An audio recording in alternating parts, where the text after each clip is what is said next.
Salamat sa Diyos sa umagang ito. Ito umaga sa bawat isa. Ito umaga din sa magbubukas pa. Purihin Diyos sapagkat tayo ay binangon, ginising, at muli ay magbubuli-bulay ng kanyang mga salita. Nakakatuwang isipin na talagang pagkagising pa lang ng ating mga isipan at pagdilat ang ating mga mata, pagbubulay-bulay kagad ng salita ng Diyos ang ating haharapin.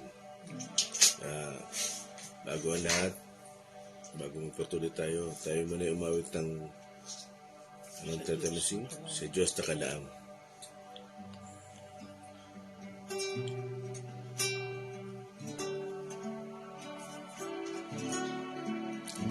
Pagkilala ang Diyos, buhay ko'y nagbago, ginawang karapat-dapat ang isang katulad mo. Kaya mga pangarap ay nilimot, masunod lamang ang kanyang kalooban. Isa pa, kilala ang Diyos, buhay ko'y nagbago, ginawang karapat-dapat ang isang katulad ko. Kaya mga pangarap ay nilimot, masunod lamang kanyang kalooban. Napakabuti ng Diyos na sa akin ay umibig, katapatan niya sa buhay ko'y tiyak. Wala na akong ibang paglilingkuran, buhay ko'y sa Diyos. Napakabuti, hallelujah. Napakabuti ng Diyos na sa akin ay umibig, katapatan niya sa buhay ko'y tiyak. Wala na akong ibang paglilingkuran, buhay ko'y sa Diyos. Napakabuti, hallelujah, minsan pa, glory. Yes, Lord. Ng Diyos na sa akin ay umibig, katapatan niya sa buhay ko'y tiyak. Wala na akong ibang paglilingkuran, ang buhay ko'y sa Diyos. For the last time, hallelujah, minsan pa, pagkabuti ng Diyos na sa akin ay umibig, katapatan niya sa buhay ko'y tiyak. Wala na akong ibang paglilingkuran, ang buhay ko'y sa Diyos. Kalaan, glory, we praise your name, glory, hallelujah. Hallelujah, salamat sa inyo, Panginoon. Napakabuti nyo sa amin, Panginoon. Kaya naman ang aming buhay, O Lord, ay patuloy namin inilalaan sa inyo. Wala pong gaya nyo, Panginoon. Salamat po sa inyo, sa inyong pagmamahal. Muli, sa oras na ito, patuloy kami nagsusumamo, Panginoon, sa bagang ito. Mag-aaral kami, magbubulay-bulay. Dalayan ko po, patuloy buksan ang aming puso, isipan, Panginoon, na maintindihan po namin, O Lord, ang mga gusto niyo pong sabihin sa amin.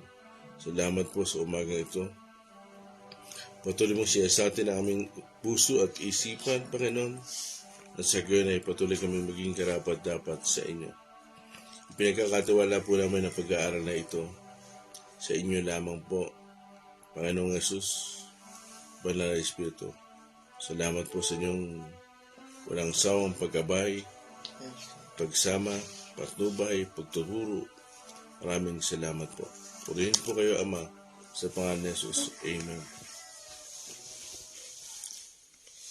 Purihin po ang Diyos sa umagang ito. Kami po ay babati. Good morning po, Sister Crisel Centeno, Sister Dina Toledo, Brother Mike Baheta, Brother Udi G. Velasco, Sister Morena Mateo, Brother Alan Rocreo, Tita Delia Pagola. Good morning po sa inyo. Brother Julius Regalado Sales, Sister Lilay Uwal, Sister Annie Magundayaw Ison. Good morning po sa bawat isa. Amen. Praise God. Good morning, Tita Del. Miss ko na Tita Del. Salamat sa Panginoon. Okay. Tayo ay magpapatuloy na sa ating pag-aaral bago tayo magtuloy-tuloy sa ating binubulay-bulay. Babalikan ulit natin yung ating pinag-aaralan. Amen? Ang pinag-aaral natin ay nasa John chapter 12. Inugasan ni Maria ang paa ng Panginoong Yesus. Amen? Doon tayo natapos ng Friday, di ba? At ito ay pinunahan ni Judas. Natatandaan niyo pa? Amen. Okay.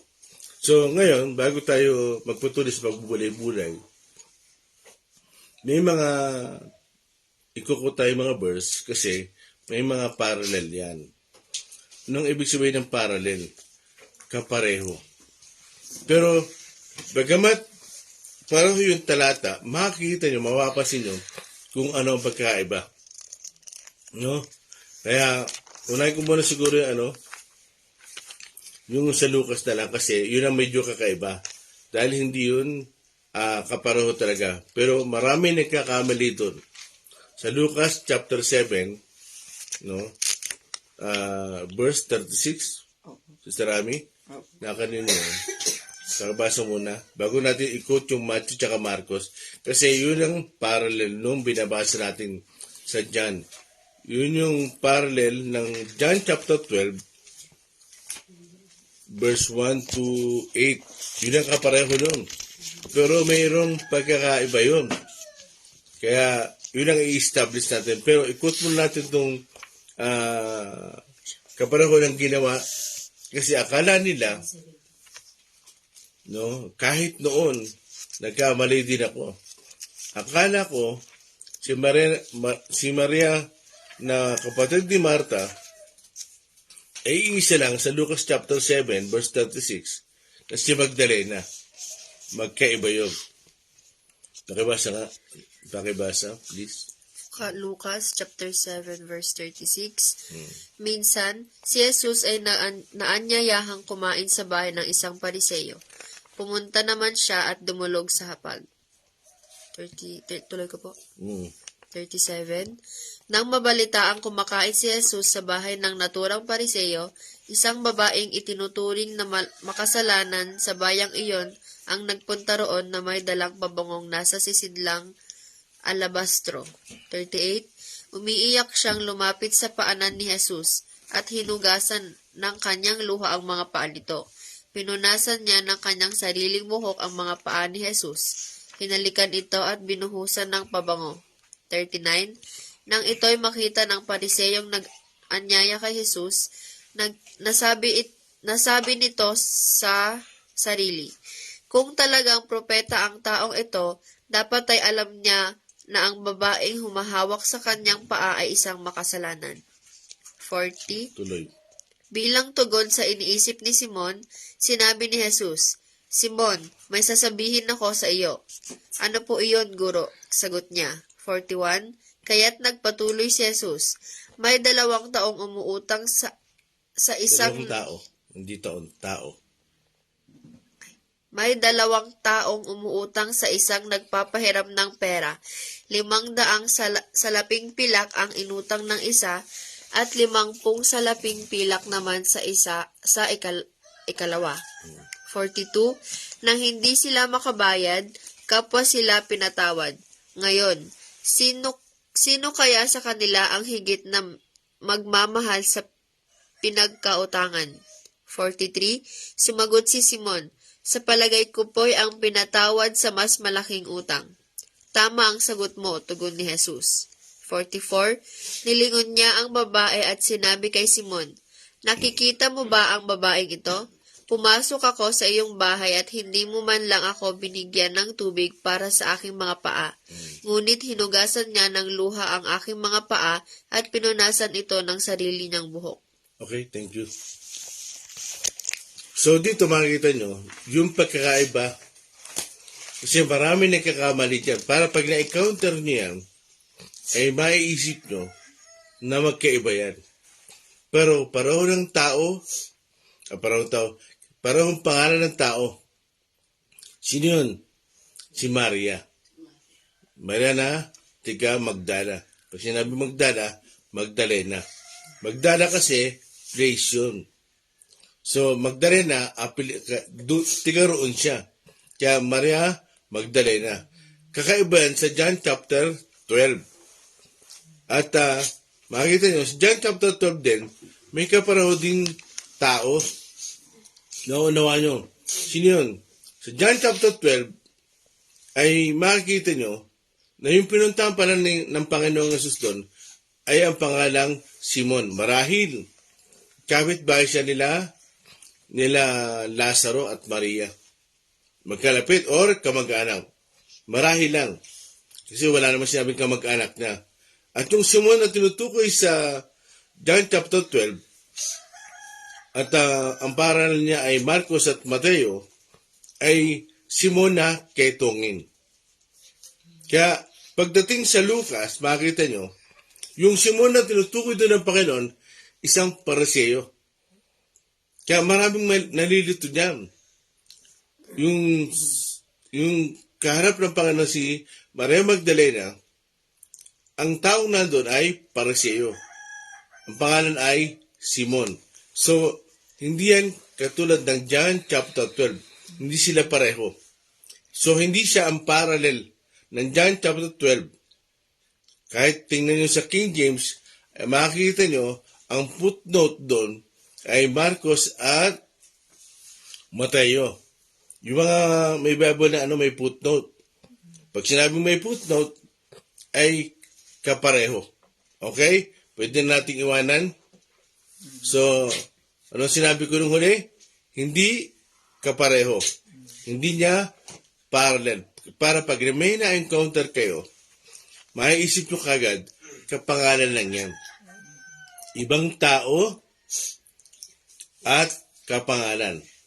Kasi si Simon na Pariseo yan. Di ba sinabi ng Panginoon, Simon, isang Pariseo yun eh. Simon, nung pumasok ako sa bahay mo, hindi mo man lamang ako binigyan ng tubig para hugasan ang aking mga paa.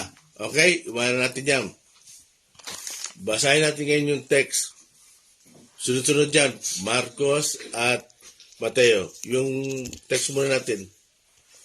Amen.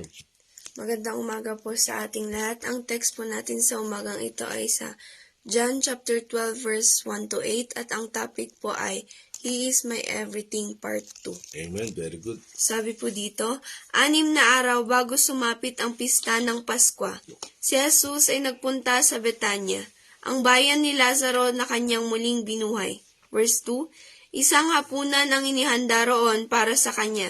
Si Lazaro ay isa sa mga kasalo ni Jesus, samantalang si Marta naman ay tumutulong sa paglilingkod sa kanila. Daniel, post lang ha. Now, habang bumabasa si Daniel, ang pakiusap ko ay intindihin nyo ng mabuti ang binabasa ni Daniel para hindi kayo magkamali.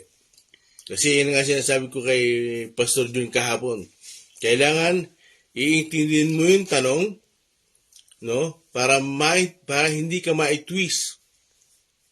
Kasi mahalaga yun na ang binibitawang salita, no, di baling mabagal, basta nauunawan. Okay? Di baling mabagal kasi yun ang importante, ang maunawaan. Bakit ito sinasabi sa inyo? No? Kasi habang kasama niyo pa ako, gusto ko tumalim kayo. No? Tumalas kayo. Hindi kayo basta-basta maiisahan. Okay? Tuloy mo din yan. Verse 3, Kumuha naman si Maria ng isang bote ng mamahaling pabangong galing sa katas ng dalisay na nardo at ibinuhos sa mga paa ni Jesus. Pagkatapos, pinunasan niya ito ng kanyang buhok at humalimuyak sa buong bahay ang amoy ng pabango. 4. Ito'y pinuna ni Judas Iscariote, ang alagad na magkakanulo sa kanya. Sinabi niya, 5. Bakit hindi na lamang ipinagbili ang pabango at ibinigay sa mga duka ang pinagbilhan? Maaaring umabot sa 300 salaping pilak ang halaga ng pabangong iyan. 6. Sinabi yon ni Judas, hindi dahil sa siya'y may malasakit sa mga duka, kundi dahil sa siya'y magnanakaw. Siya ang nag-iingat ng kanilang salapi at ninanakawan niya ito. 7. Ngunit sinabi ni Jesus, pabayaan ninyo siya. Hayaan ninyong gawin niya ito bilang paghahanda para sa paglilibing sa akin. 8. Habang panahoy kasama ninyo ang mga mahihirap, ngunit ako'y hindi nyo kasama habang panahon. Okay. So, ngayon isusunod natin yung kapareho niya. Yung parallel. Okay? Matthew muna tayo. Matthew 26. 6 to 13. Matthew 26, 6 to 13. Pakilista, Shing. Mateo chapter 26 verse 6 to 13. Nasa Betanya noon si Jesus sa bahay ni Simon na kitongin. Okay. Makinig kayo ha. Nasaan si Jesus? Sa Betanya. Saan yun? Sa lugar ni Lazaro. Pero yung bahay pala na kinaroroonan ng Panginoong Jesus, bahay ni Simon na kitongin. So magkaiba yun sa Lucas. Kasi yun ay Simon na Pariseo. Kaya hindi pwedeng, akala mo, iisa lang yun. Akala mo tuloy si Maria na kapatid ni Marta ay naging prostitute. Hindi ganon, magkaiba yun. Kaya, dyan habang binabasa yung parallel, makita nyo, parahong-paraho yan na nasa John chapter 12. Pero may pagkakaiba yan. Kaya medyo taliman nyo ang isip nyo. Okay? Angel, tuloy. Verse 7. Lumapit sa kanya ang isang babaeng may dalang sisidlang alabastro na puno ng napakamahal na pabango. Okay. Pag sinabing sisidlan, lalagyan. Ha? Alabastro. Kasi ang pabango galing sa nardo. Sa katas ng nardo. Kaya yung lalagyan daw, ang pangalan ay alabastro. Hindi ko may describe. Marahil Sister Cathy ang nakakaalam yan. Kung anong ibig sabihin talaga ng itsura ng lalagang alabastro. No? Kaya nga sa ibang salin ay ibinuhos. Angel, tuloy. Ibinuhos ito sa ulo ni Jesus habang siya'y kumakain. Verse 8. Nagalit ang mga alagad nang makita ito. Bakit inaksaya ang pabango? Tanong nila. Okay, wait ha. Pasinin nyo dyan. Dyan sa parallel yan, nagalit yung mga alagad. Tama. Pero sa John chapter 12, wala nagalit. Nakita niyo yung pagkakaiba na?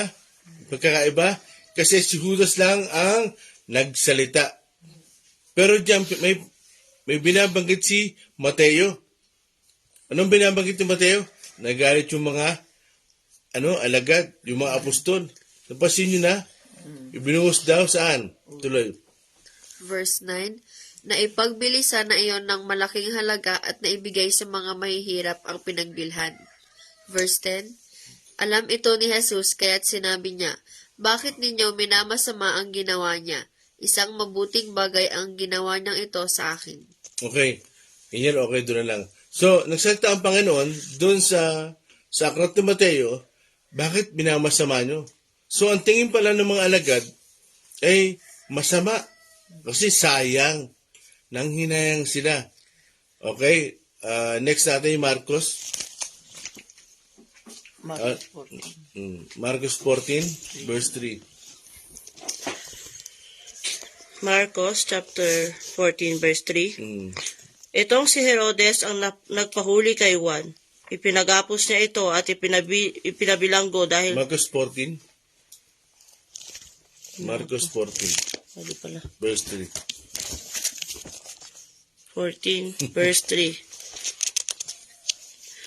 3. Nasa Betanya noon si Jesus, sa bahay ni Simon na may ketong. Habang siya'y kumakain, dumating ang isang babaeng may dalang isang sisidlang alabastro na puno ng napakamahal na pabango mula sa katas ng purong nardo. Binasag niya ang sisidlan at ibinuhos ang pabango sa ulo ni Jesus. Nagalit ang ilang naroon at sila'y Wait ah. Pasin yung pagkakaiba? Binasag. Kaya pag hindi mo siya naiintindihan, no, parang pinupok sa ulo. Ha? Ulitin muli, Ate Jess. Binasag niya ang sisidlan at ibinuhos ang pabango sa ulo ni Jesus. Nagalit ang ilang naroon at sila'y nag-usap-usap. Bakit niya inaksaya ang pabango? 5. Maaring ipagbili iyon ng mahigit sa 300 salaping pilak at maibigay sa mga mahihirap ang pinagbilhan. At pinagalitan nila ang babae. 6. Ngunit sinabi naman ni Jesus, bakit ninyo siya ginugulo? Pabayaan ninyo siya. Isang mabuting bagay ang ginawa niyang ito sa akin. 7.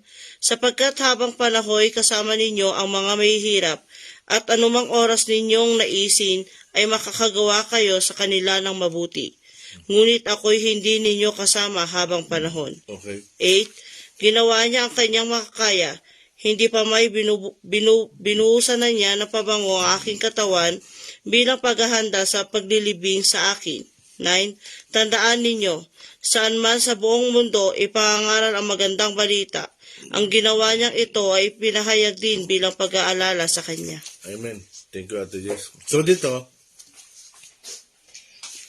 ay mapapasin nyo ngayon kung sino-sino ang nandun sa loob ng bahay. Kasi iba ang nakita ni Mateo.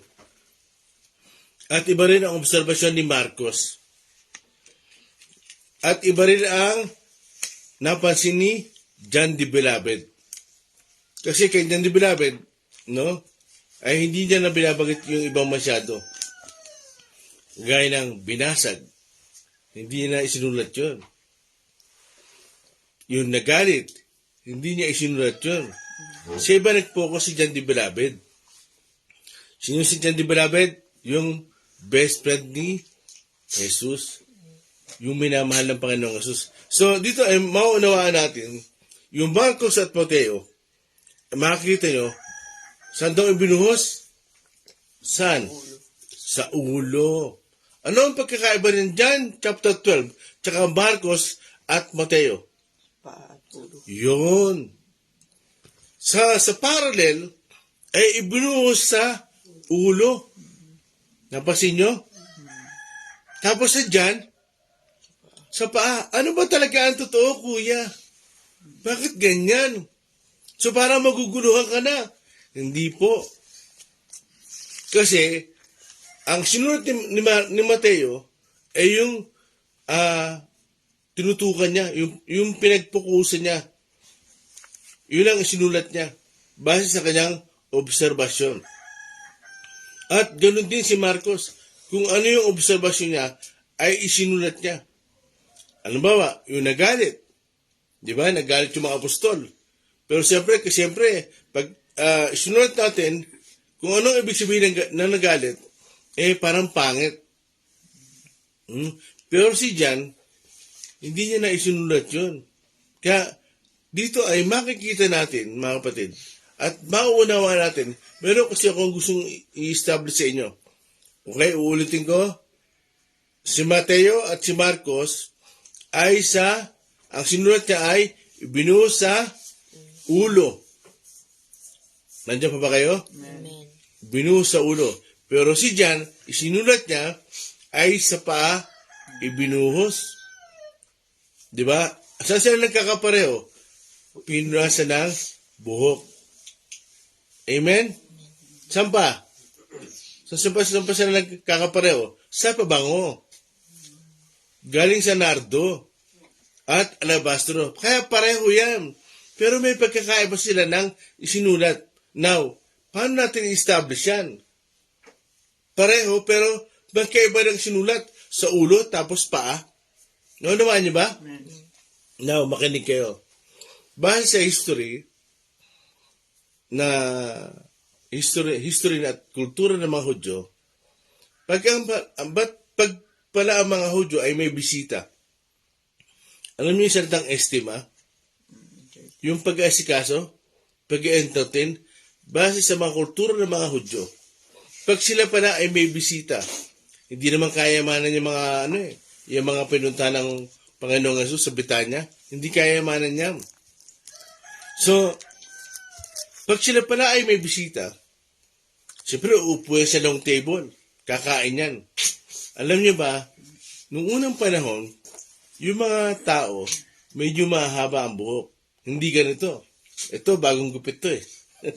Hindi ganito. Kaya wala silang mahahawakan sa akin. Now, nung unang panahon, ang kultura ng mga Hudyo, pag sila ay may bisita, nagbubuhos sila ng pabango sa ulo. Pinapahiran nila ng pabango na parang, actually, sa original, yung pabango na tinutukoy dyan, may pagka-ointment. Pag binasa mo sa English, may ointment. Parang parang ipikasit. O mas mabango pa rin. Kaya, pero sinabi dyan, mamahalin. Ointment yan. Hindi talaga pure na pabango. Hindi rin pure na ointment. Kasi ang ointment sa atin, yung nilalagay sa ilong. O pinapahid. Hindi. Talagang, yung pagka-liquid niya talaga ay talagang liquid, pero siguro, ointment menthol na mabango. Alam niyo na yung kalimitan lagi sinasabi niyo sa akin, amoy, matanda. Pero sinabi dyan, mabango. Sinabi dyan. Kaya, nung unang panahon, yung kultura nila ay binubuhusan nila lang langis sa ulo. Siguro parang pinaparlor. Ganun sila mag-estima. Mahabang table yan, binubuko sa isip ko, at parang pinaparlor. No? Kasi nga, bisita. Now, paano natin iduduktong yung kay Jan? Now, mga kapatid, yung mga apostol, no, binuhusan ng pabango yung ulo. Naniniwala ko, dun sa mga apostol, ang ginamit ni Maria, dun sa mga apostol ay tubig. Di ba, kalimutan nga, sa Luke chapter 7, binanggit ng Panginoong Jesus, Simon, hindi mo lang ako binigyan ng tubig panghugas ng paa. Amen? Nakita nyo ron, na doon. Sinabi ng Panginoong Jesus kay Simon na Pariseo. Pariseo yun talagang mahigpit sa kautusan yun. Na pwede natin ma-establish na pag may bisita yung mga Hudyo, binibigyan ng tubig para panghugas ng paa.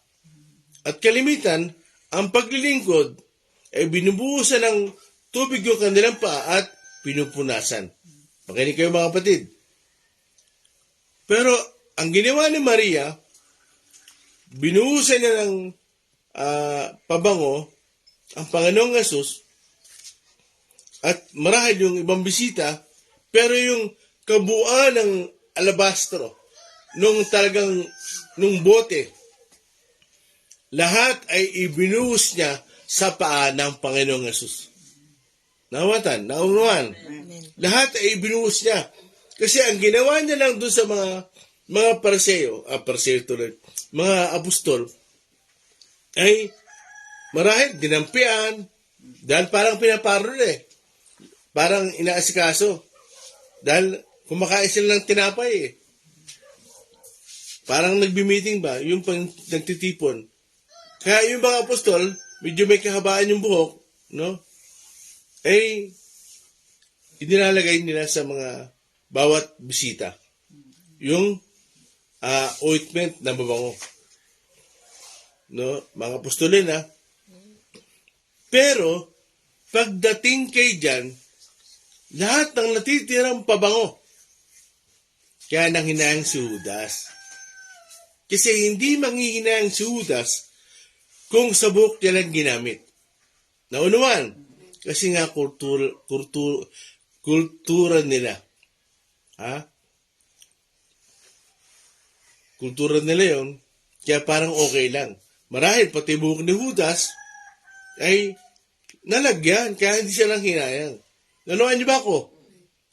Kasi nandun si Judas marahil hindi siya lang hinayang kasi dami siya Nabuhusan din yung kanyang buhok Naayos din na parlor din. Pero ang lahat ng natira, no? Ang lahat ng natira, ibinuhos ni Maria sa paa ni Jesus. Sa paa ng Panginoong Jesus. Na naman. Kaya, pwede natin ma-establish, pag pinagsama-sama natin yan, ang obserba ni Mateo, doon lang sa ulo. Ang obserba ni Marcos, doon lang sa ulo. At ano pa yung observation nila? Nag-react yung mga alagad. Ano yun? Yung parang matinding panghihinayang. Mga batid, bakit tayo sana ito? Yung mga alagad, nagkaroon ng matinding panghihinayang. Lalong-lalo na si Judas. Di ba sabi ng Panginoon, magnanakaw ka kasi. Kasi wala siya makakupit. Yun talaga. Kaya, kung babalik tayo sa ginawa ni Maria, doon sa Book of John, bakit kaya nasabi ni John, yung pabango, yung ointment, ay ibinuhos sa paa ng Panginoong Jesus. Bakit? Kasi nga, di ba, si John the Beloved, laging nakahilig sa Panginoong Jesus. Naunuan? Binubuo natin dito yung pagkakasulat ng mga talata. Nandiyan pa ba kayo? So si John the Beloved, ang talaga makakakita ng gagawin ni Maria. Bakit? Kasi nga siya lagi nakahilig. Sabi sa mga talata sa Bible, si John the Beloved, ang lagi nakahilig daw. So kita-kita niya nga naman. Dahil kung ako, nakahilig sa Panginoon, kita-kita ko agad ang gagawin ni Maria sa paa ng Panginoong Jesus. Bakit? Ako nakahilig sa dibdib ng Panginoong Jesus Naunuan? Pwede na lang pa nating iwanan yun. Naintindihan na ba? Okay. So, iwanan natin yan. Pupunta tayo kay Judas. So si John the Beloved, talagang napansin niya at napunan niya na ibinuhos ni Maria, yung na kapatid ni Martha at Lazaro, yung pabango. Amen? Siya talaga ang makakapansin kasi siya ang laging nakahilig. Si Mateo, Marcos, mga kapatid, hindi. Dahil naniniwala ako na ang kanilang upuan, dahil kumakain sila, ay parang long table. Long table na nga. Ano naman? Kaya marahil, hindi na ba sinong dalawa ni Mateo yung sa paa? Amen? Kasi long table Nabubuo ba sa inyo yung pinag-uusapan natin? Pag pinagsasama-sama nyo yung mga talata, kasi yan yung mga observation ng mga apostol. Si Marcos hindi apostol. Kamanggagawa lang. Ang apostol doon, si Mateo. Okay? Now, ulitin natin yung text. So, ay dito, ulitin ko, para may pagdiinan ko, si John, sa binubulay-bulay natin, ay talagang natuon siya sa paa ng Panginoong Jesus. Yung ginawa ni Maria. Amen? Amen? Okay. Ulitin natin yung text. Verse 1 ng John 12. Oh. 6 na araw bago sumapit ang pista ng Paskwa. Sarami sa una ka. John 12:1. 6 na araw bago sumapit ang pista ng Paskwa, si Jesus ay nagpunta sa Betanya, ang bayan ni Lazaro na kanyang muling binuhay. 2. Isang hapunan ang inihanda roon para sa kanya. Si Lazaro ay isa sa mga kasalo ni Jesus, samantalang si Marta naman ay tumutulong sa paglilingkod sa kanila. 3. Kumuha naman si Maria ng isang bote ng mamahaling pabangong galing sa katas ng dalisay na nardo at ibinuhos sa mga paa ni Jesus. Pagkatapos, pinunasan niya ito ng kanyang buhok at humalimuyak sa buong bahay ang amoy ng pabango. 4. Ito'y pinuna ni Judas Iscariote, ang alagad na magkakanulo sa kanya. Sinabi niya, 5. Bakit hindi na lamang ipinagbili ang pabango at ibinigay sa mga dukha ang pinagbilhan? Maaring umabot sa 300 salaping pilak ang halaga ng pabango iyan. 6. Sinabi iyon ni Judas, hindi dahil sa siya'y may malasakit sa mga dukha, kundi dahil sa siya'y magnanakaw. Siya ang nag-iingat ng kanilang salapi at ninanakawan niya ito. Okay, ito na muna tayo. So, di ba nung Friday, nabanggit ko kung bakit nagawa ni Maria yon. Amen? Natatandaan niyo pa? Nandiyan pa ba kayo? Ano ang naging puso ni Maria? Bakit nagawa niya yun sa Panginoong Jesus? Di ba sabi ko nga sa inyo, naintindihan ni Maria na ang Panginoong Jesus ang kanyang lahat-lahat. No? Siya ang lahat. He is my everything. You are my everything. Yun ang naunawaan niya.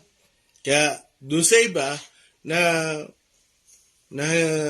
hindi nakasubaybay nung Friday, balikan niyo po yung Friday para maunawaan niyo yung ibang sinabi ko po. Yung ibang pinag-aaralan namin. So dito, focus tayo doon sa sinabi ni Judas. Ano yun? Dapat daw ay ulit. Verse 5. Bakit hindi na lamang ipinagbili ang pabango at ibinigay sa mga dukha ang pinagbilhan? Maaring umabot sa 300 salaping pilak ang halaga ng pabango iyan. Now, makinig kayo mga kapatid. Siguro, ang makakaunawa sa akin nito, hindi ko alam kung si Jess o Sister Ami o yung mga talagang naglilingkod sa Panginoon. Kasi marahil sila Angel, hindi ko alam kung magagets ako. Tsaka nila Daniel. No? Hindi ko alam kasi itong mga sasabihin ko ay usapin pagdating sa mga manggagawa. Bakit? Kasi si Judas ay apostol. Nawatan. Apostol si Judas. Personal choice ng Panginoon. Ano pa? Treasurer siya. Sasabi ko nga sa Rami, Father, treasurer si Judas. No? Pero si Judas, pag inalam nyo ang ibig sabihin ng Judas, maganda ang kahulugan. Kasi may kapatid ng Panginoong Jesus na Judas ang pangalan. Hindi Iscariote. Maraming Judas sa Bible. At marami talaga kahit hanggang ngayon sa atin, yung mga sumasakay sa jeep. Judas not pay. Now, makinig kayo mabuti sa akin. Ha? Si Judas, kasama ng Panginoon sa pagkain. Amen? Amen. Almost 3 years. Kasi ang Panginoon naglingkod ng 3.5 years. Almost 3 years na kasama si Judas. Mapapasin niyo yung karakter ni Judas. Mga kapatid, ulitin ko, si Judas ay apostol, si Judas ay treasurer, kasamang kumakain, kasamang humahayo, at nakita niya yung mga himala ng ginawa ng Panginoon. Halimbawa, nagpakain ng 5,000 mahigit, nagpagaling ng pilay, no? Nagpagaling ng bulag. Mga kapatid, tingnan niyo ito. Ito mga sasabihin ko kasi para sa mga manggagawa na ito. Siguro pag si Angel at Daniel talaga ay naging manggagawa na ng Panginoon, no? Na talagang paglilingkod, yung kanilang nasa paglilingkod na yung kanilang buhay, ay mauunawaan nila to. Kasi ito ay pang matatanda. Makinig kayo mga kapatid. Gusto kong sabihin sa inyo to. Na makikita nyo rito, ano yung puso ni Judas? Ano yung puso ni Judas? Anong kahinaan niya? Kayamanan. Bakit? Anong sabi ng Panginoon? Magnanakaw siya. So alam pala ng Panginoon ang pinagagawa ni Judas. Nanuhan? Pero hindi siya binara. Hindi siya pinahiya. Kaya nung time na yun, nagsalita si Judas. Ano ba yan? Sayang naman. Parang gusto niyang sabihin kay Maria, hindi ka nag-isip. Tama ba ako? O bakit nag-react yung mga apostol eh. Naging ganun yung mga kaisipan ng mga apostol. Lalong-lalo na si Judas nang hinayang. Amen? Kasi bakit? Dahil si Judas ay ang kanyang puso wala sa Panginoon na nasa ministeryo. Tandaan niyo mga kapatid, hindi tayo makapagpapatuloy talaga hanggang dulo ng ating buhay pag ang puso natin sa paglilingkod ay nasa ministry. Sabi nga sa inyo, ang ministry, sasaktan tayo niyan. Pero ang Panginoon, hindi niya tayo sasaktan. Kaya, nauunawaan ko, bakit may mga pastor, lalo na yung nagsisimula, no? Yung mga nagsisimula maglingkod sa Panginoon, bakit hindi nakapagpapatuloy? Kasi ang sentro ng kanilang paglilingkod ay ministry. Amen? Ano pa? Financial. Alam mo, nung bata-bata ako sa paglilingkod, hirap na hirap talaga ako. Sumusurvive talaga ako. Bakit? Parang ayoko na. Hindi ko masabi kay Sister Cathy, yung pinakasala mo, umaatas na. Parang ayoko na. Umiyak na ako. Yung loob ko sumusuko na. Bakit? Kasi ang sentro pala ng puso ko, hindi si Jesus. Ang sentro ng puso ko, ministeryo. Pati financial. Hirap ako maglingkod. Ako na lang hirap ako makapagpatuloy pag walang offering.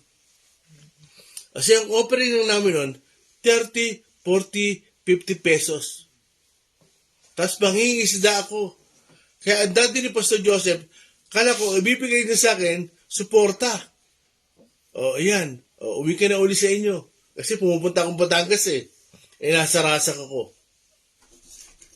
Ang binigay niya sa akin, lambat. Ayan, mangisda ka. Hirap na hirap ako. 2 linggo ako, na halos walang mahuli. Dilis. Kasi nga, ang binigay niya sa akin lambat, digis. Pang dilis lang, pang malilit lang, pang isang daliri. Ganito lang. Hindi ko alam ang diskarte. Kasi nga, Manila boy ako.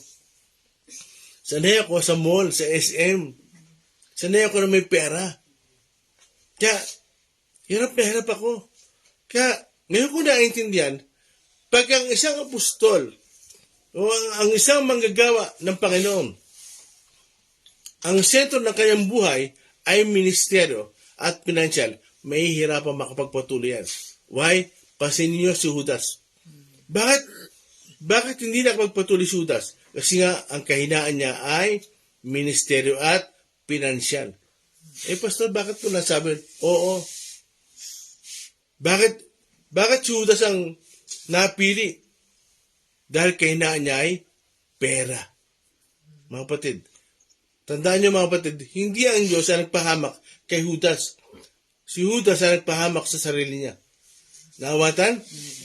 Para sigurado yun, buksan natin yung sa John chapter 17, verse 12. Pakibasa.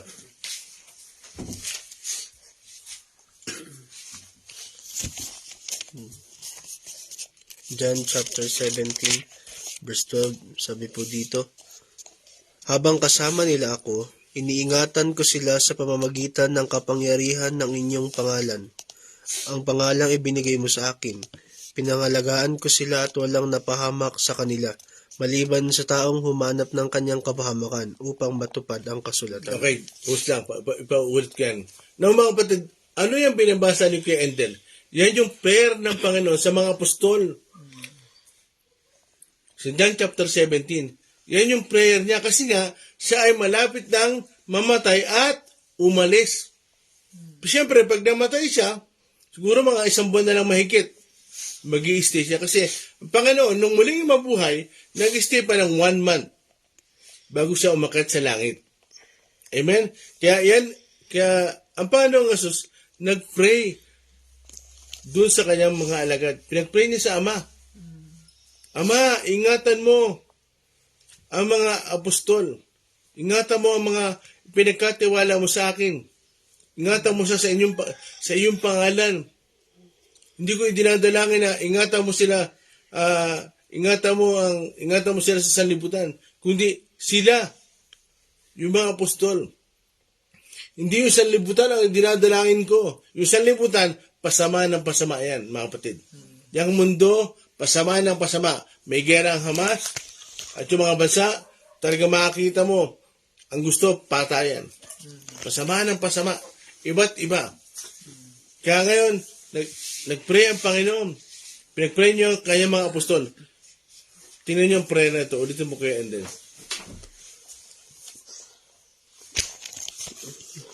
Verse 12. Habang kasama nila ako, iniingatan ko sila sa pamamagitan ng kapangyarihan ng iyong pangalan. Ang pangalang ibinigay mo sa akin. Pinangalagaan ko sila at walang napahamak sa kanila, maliban sa taong humanap ng kaniyang kapahamakan, upang matupad ang kasulatan. Upang matupad ang kasulatan. Ano mapapasin dito sa binasa ni Kaidel? Maliban sa isang tao, sino ba yon? Judas.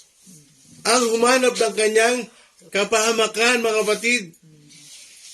So, dun may establish natin, si Judas pala ang naghanap ng kanyang sariling kapahamakan. Hindi ang Diyos. Kaya sabi niya kay Pedro sa Lucas chapter 22, verse 31, Pedro, Simon, humingi ng pahintulot si Satanas na subukin ka, sipsipin ka, parang ipa na inihiwalay. Pero dumalangin ako sa Ama na ikaw pag nakabalik ka na, palakasin mo naman ang iyong mga kapatid. Dahil may pagdadaanan si Pedro. Simon, ano yun? Itatatuhan niya kasi ang Panginoong Yesus. Pero pag nakabalik ka, palakasin mo naman yung mga kapatid mo sa Panginoon. Na mga kapatid, kasi wala na tayong oras makikita nyo, si Judas, nasa ang puso niya? Nasa ministeryo at pinansyal. Mahirapan tayo makapagpatuloy pag ang sentro ng ating paglilingkod ay ministeryo at pinansyal. Finances. Amen? Gagaya na sinabi ko nung Biyernes, no? Si Maria, naunawaan niya na ang Panginoong Yesus ang kanyang buhay. Naunawaan niya na ang sentro pa na dapat ng ating buhay ay si Jesus, hindi ministeryo. Kaya kung bakit maraming tumatalikod, mga kapatid, doon sa mga iba, bakit hindi tumatagal? Bakit? Kasi ang sentro ng kanyang paglilingkod, ministeryo at finances. Kaya pag walang offering, pag walang suporta, hindi siya makapagpapatuloy. Bakit? Kasi yun ang sentro ng kanyang paglilingkod Alam niyo mga kapatid, makinig kayo sa akin. Hindi lagi magpapadala ang Panginoon. Kasi ang karangalan ng Panginoon, hindi nasa blessing. Ang karangalan ng Diyos, nagpapatuloy ka kahit wala siyang padala. Yun ang karangalan ng Diyos. Hindi karangalan ng Panginoon, pag nakukuha mo yung gusto mo. Masarap paglingkod, pag talagang maraming supporter, pero mahirap paglingkod, pag walang suporta. Pero madaling maglingkod at makapagpapatuloy ka at maitatawid ka ng paglilingkod mo pag si Jesus ang sentro ng paglilingkod mo. Amen. Pag si Jesus ang sentro ng buhay mo, makapaglilingkod ka kahit walang suporta. Mga kapatid, kahit walang padala ang Panginoon, alam niyo ba ang glory ng Panginoon? Alam niyo ba ang kaluwalhatian ng Diyos? Yung kahit walang dumarating ng finances, nagpapatuloy ka. Yun ang karangalan ng Panginoon. Yung kahit walang dumarating, kahit yung maraming kumukontra sa iyo, nagpapatuloy ka. Kahit maraming nalalait sa iyo, nagpapatuloy ka. Bakit? Yun ang karangalan ng Panginoon. Amen? Basahin niyo yung mga apostol sa Book of Acts, hindi naging madali yung kanilang paglilingkod. Wala silang sasakyan, wala silang church, wala silang instrumento, pero isang bagay lang ang meron sila, ang banal na Espiritu. Ang banal na Espiritu ang meron sila. Kung bakit sila nakapagpatuloy. Mga kapatid, may hirapan tayo makapagpatuloy kung ang sentro ng ating buhay ay financial. Kung ang sentro ng ating buhay ay ministeryo. Pero pag si Jesus, ang sentro ng ating paglilingkod, makapagpapatuloy tayo. Amen? Anong sinasabi ng kalimitan? Basahin natin sa Matthew 6:21. Matthew 6:21. Mateo chapter 6 verse 21, sapagkat kung saan naroroon ang iyong kayamanan, naroroon din ang iyong puso. Amen. Mga kapatid, ang puso kasi ni Judas nasa pinansyal. Kaya nasabi ng Panginoon na, ang totoo, hindi naman yung hindi yung issue yung may hirap, hindi charity. Kasi yung charity, yung paglilingkod Hindi charity ang issue dito. Hindi dahil sa gusto mong makatulong sa may hirap, kundi dahil wala kang mananakaw. Wala kang makukupit. Kasi bakit? Ang puso ni Judas, nasaan daw? Nasa kayamanan. Mga kapatid, katapos-tapusan, para tayo makapagpatuloy sa paglilingkod, dapat ang puso natin na kay Jesus. Amen? Dapat ang puso natin ay na kay Jesus. Wala sa pinansyal. Wala sa ministeryo. Dapat na kay Jesus. Kasi ang Panginoong Jesus, ang siya magiging dahilan kung bakit makapaglilingkod ka. Kaya wala mang offering, marami mang kumukontra sa iyo, marami mang matatigas sa ulo, makapagpapatuloy ka. Bakit? Si Jesus ang sentro ng paglilingkod mo. Amen? Muli, umawit tayo. Anong tayo na sing? Sa Diyos nakalaan. Sa Diyos na nakalaan. Na makilala ang Diyos. Amen? Tandaan niyo mga kapatid, bago tayo tumuli bukas, ang sentro ng ating paglilingkod at sentro ng ating buhay ay si Jesus. Huwag nating tularan si Judas. Ano ba yun? Kasi si Judas, siya ang humanap ng kanyang kapahamakan. Amen?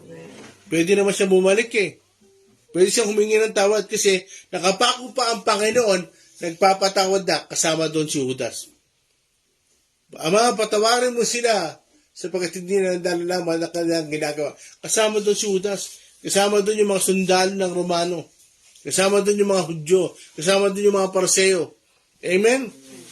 Kaya tandaan nyo muli, dito ako magtatapos, ang puso natin ay dapat ay nasa Panginoon. Amen? Na makilala ang Diyos. Sister Cathy?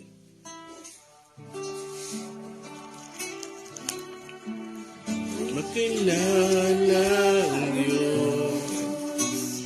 Buhay ko'y nagbago, ginawang karapat-dapat ang isang katulad ko. Kaya mga pangarap ay hindi mo. Nasunod lamang ang kanyang kalooban. Napakabuti, glory, glory ng Diyos na sa akin na lumilis siya. Natapatan niya sa buhay ko'y tiyan. Wala na ko ibang kalikuran. Buhay ko, yes Lord, sa Diyos. For the last time, napakabuti, glory, glory. Napakabuti, yes Lord. Ng Diyos na sa akin. Salamat po sa pagmamahal niyo.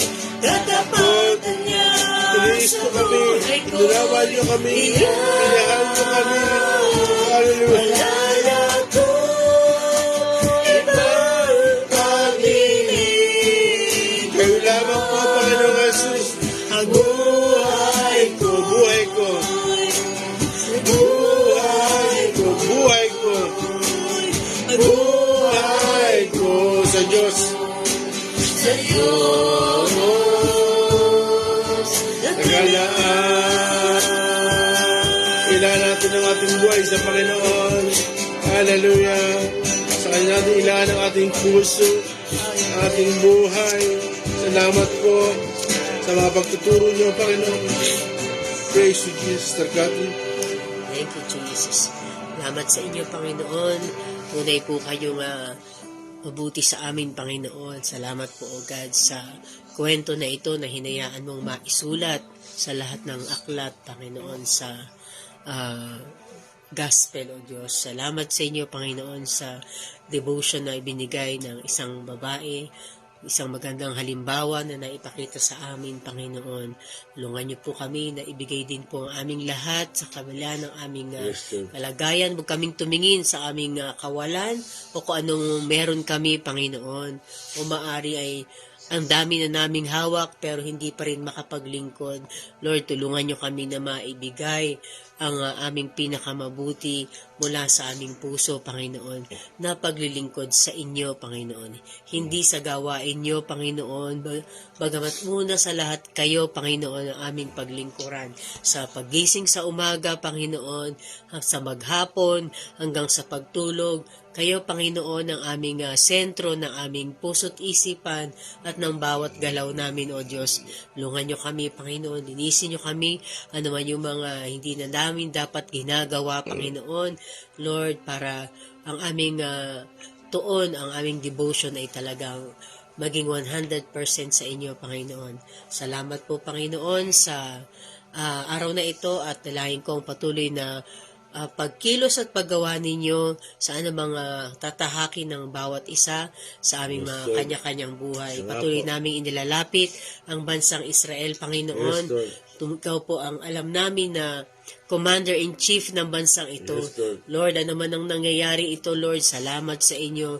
Kayo po ang may kapahintulutan. Kayo po ang nagsasagawa na inyong plano noon pa man. Tulungan niyo po ang mga taong involved dito, Panginoon. Dalangin ko, Panginoon, Lord, ang kaligtasan ng bawat isa, Panginoon.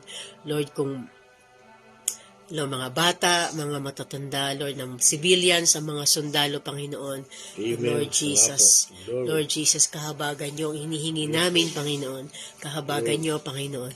At patuloy na talino ang tamang desisyon sa mga leaders, Panginoon, ang inyo pong ipagkaloob. Lord, mangyari ang nais nyo sa sitwasyong ito, Panginoon. At kami naman, Panginoon, ay huwag maglibang sa aming mga buhay, kundi patuloy na manalangin at manalangin, Lord, maging sa aming bansang Pilipinas. Lord, protection ninyo, Panginoon, pag-iingat nyo sa lugar na ito. Tahimik kami ngayon, Panginoon, pero Lord, dalangin ko in the future, Panginoon, Lord, ang iyong kaligtasan sa aming bayan, Panginoon. Purihin ang iyong pangalan, itong aming dalangin sa pangalan ni Jesus. Amen.